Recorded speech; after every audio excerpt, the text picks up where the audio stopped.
স্বাগত জানাচ্ছি সকলকে। আপনারা শুনছেন এবং দেখছেন ভয়েস অফ তিথি। তিথি আছি সাথে, আর যাদের কথা বলতে মানা নিয়ে। এবং সত্যি আজকে সরাসরি চলে যাব একদম গল্পে। গল্প বলাটা ঠিক ভুল হবে, কারণ এটি একটি ঘটনা, এটি একটি গ্রামের ঘটনা। তো একটি গ্রামে একজন ভদ্রলোক শিক্ষক বাস করতেন এবং তার দুইটি সন্তান। একটি সন্তান শহরে পড়াশোনা করার জন্য শহরেই থাকে, আরেকটি মেয়ে যে তার সাথেই অবস্থান করছে গ্রামে। এবং ওই মেয়ে সন্তানটি ভীষণ মেধাবী, ভীষণ পড়াশোনা করে, ভীষণ পড়াশোনা করতে ভালোবাসে এবং সবার সে প্রিয়। গ্রামের কার কোথায় কি সমস্যা, আশেপাশের মানুষের কার কি লাগবে, সবার খোঁজ খবর নেয়ার জন্য মেয়েটি একদম ভীষণ পরিচিত মুখ সকলের কাছে। তো ঘটনাটি ঘটে মেয়েটির সাথে একটি গ্রীষ্মের ছুটিতে সে যখন তার মামা বাড়িতে যায়। বলে রাখা ভালো, এই শিক্ষকটি এবং শিক্ষকের পরিবার একটি হিন্দু পরিবার। তো এই ভদ্রলোক যখন তার পরিবার নিয়ে যায় মামার বাড়িতে, সেখানে গিয়ে বেশ কিছুদিন তারা থাকে এবং তার মামার বাড়িটি শহর থেকে বেশ অনেকটাই ভেতরে, এতটাই ভেতরে যে কালে ভদ্রে আসলে যাওয়ার সুযোগ হয়। এমনকি সেখান থেকে কোনো চিঠি আসতেও তাদের অনেকটা সময় লেগে যেত। তো তারা যখন পৌঁছালো এবং সেই মামার বাড়িতে গেল, গিয়ে প্রথমে দেখছে যে শুধু তারা হেঁটেই যাচ্ছে, মনে হচ্ছে গ্রামটাকে আর খুঁজেই পাচ্ছে না। এবং তারা যে ভ্যানে করে গিয়েছিল, সেই ভ্যানওয়ালাও তাদের সাথে খুব একটা কোনো কথা বলছে না। তো তারা জিজ্ঞেস করছে, দাদা আর কত দূর, কেন এত দেরি হচ্ছে, রাস্তার অবস্থা এমন কেন?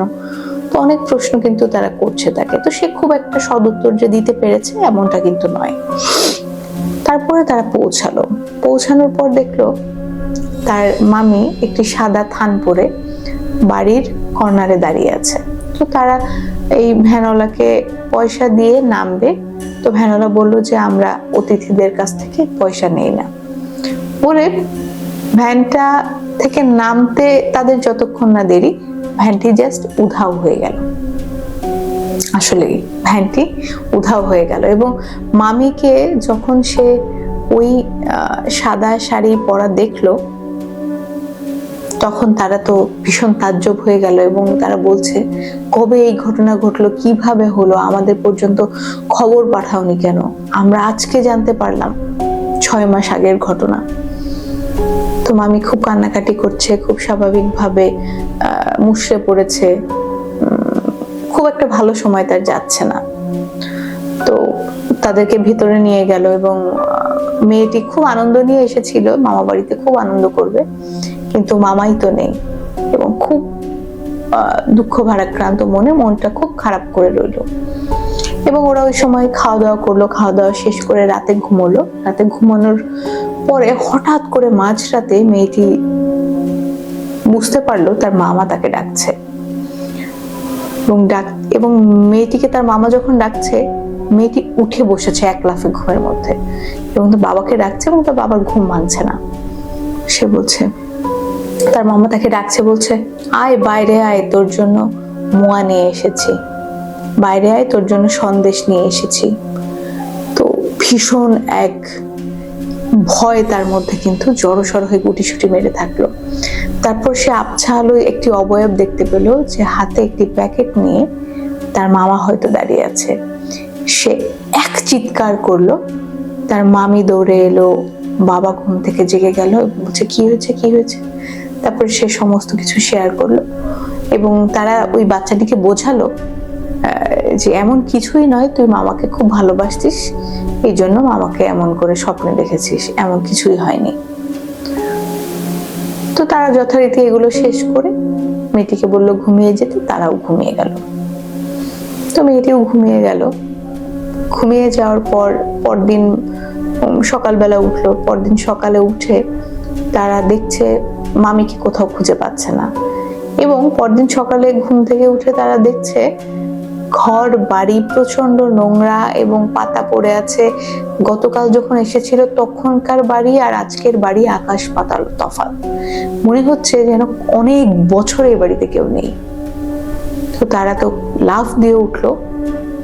আশেপাশে জনাকীর্ণ, খুব খুব দূর থেকে দেখলো একটি ভ্যান আসছে, বেশ কিছু মানুষ, এবং তাদেরকে দেখে ওরা একটু প্রাণে স্বস্তি পেল এবং জিজ্ঞেস করলো যে ভাই আপনারা কোথা থেকে, আপনারা কোথায় যাচ্ছেন? তারা বলছে যে আমরা শহর থেকে এসেছিলাম এদিক থেকে কিছু জিনিস কিনতে, আমরা এখন ফিরে যাচ্ছি। বলছে আমাদেরকে সাথে নিয়ে যাবেন। বলছে আপনারা এখানে কিভাবে এলেন? বললো যে এটা ওর মামার বাড়ি, আমরা ওর মামার বাড়ি এসেছিলাম, এই ঘটনা তাদের ঘটেছে। তো তারাও খুব তাদেরকে বিপদগ্রস্ত দেখে আসলে তাদেরকে উঠিয়ে নিল এবং পুরো রাস্তা যেতে যেতে তারা কি কি ঘটেছে তাদের সাথে সেগুলো শেয়ার করলো। এবং ওদের মধ্যে একজন ছিল যে ওই গ্রামেরই, কিন্তু তারা আর ওই গ্রামে থাকে না। তো সে জানালো যে মহামারীতে ওই গ্রামের অধিকাংশ মানুষ মারা গেছে। তো বাকি যারা ছিল তাদের সাথেও এই ধরনের বিভিন্ন ঘটনা ঘটতো, তারা অন্য গ্রামে গিয়ে থাকছে। এই যে মাঝখানের গ্রামটি, তারা এখানে দিনের মধ্যে চলাচলটা শেষ করে ফেলে। তারা সন্ধ্যার পরে এই দিক থেকে ওদিকে যায়ও না, এদিক থেকে এদিকে আসেও না। তো তারা খুব ভয় পেয়ে গেল এবং বাড়ি গিয়ে তার পরিবারের সাথে তারা আলোচনা করলো এই ব্যাপার, এবং তার মামা মামি দুজনেই আসলে মারা গেছে। তো তাদের সাথে যে এই ঘটনাটি ঘটেছে এবং এটি প্রায় 1800 সনের একটি ঘটনা। এটা বাই দা বাই মানুষের মুখে মুখে এই ঘটনাটি চর্চিত হয়ে আসছে। তো কেমন লাগলো অবশ্যই জানাবেন আমাকে। আমি তিথি আছি সাথে। নিশ্চয়ই ভালো আছেন সকলে, আর ভীষণ ভালো থাকুন, ভালো কাটুক আপনাদের সময় এবং জীবন সুন্দর হোক। আল্লাহ হাফেজ।